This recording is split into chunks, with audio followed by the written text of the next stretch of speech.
আসসালামু আলাইকুম। কোথায় আমার প্রিয় ভাই ও বোনেরা, তোমরা সবাই ভালো আছো?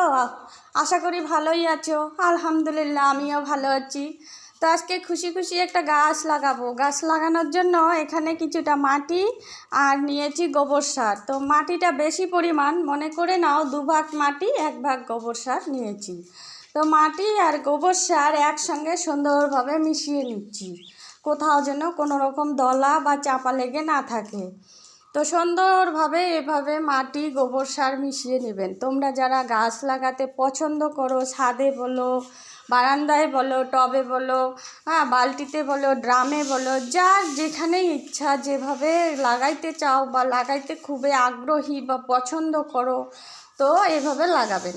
তার জন্য আমি একটা এখানে 20 লিটারের বালতি নিয়েছি, আর বালতিটা এভাবে অনেকগুলো ফুটো করে নিয়েছি। আর এখানে কিছুটা দিয়ে দিলাম পাথর দিয়ে দিচ্ছি। তারপর দিয়ে দিচ্ছি এখানে কিছুটা খড় কেটে নিয়েছি, তার উপরে আরও কিছু পাথর দিয়ে দিব।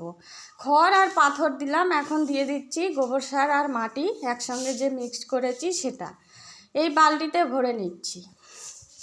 যতটা লাগবে ততটা নিব, খুব বালতি একদম ভর্তি করে মাটি নিব না, নাহলে পরে আবার গাছে সার দিতে হবে বা মাটির প্রয়োজন হবে বা গোড়াতে খুঁড়ে অনেক কিছু কাজ করতে হয় গাছে, সে কারণে কিছুটা ফাঁকা রাখতে হবে। তো যতটা মাটি লাগে অতটা মাটি আমি দিয়ে দিলাম। এখন গাছটা বসিয়ে দিলাম, বসিয়ে দিয়ে একটু ঠেসে দিব, দিয়ে তার উপরে হালকা আর কিছু মাটি দিয়ে সুন্দরভাবে এভাবে দিয়ে এখানে পানি দিব।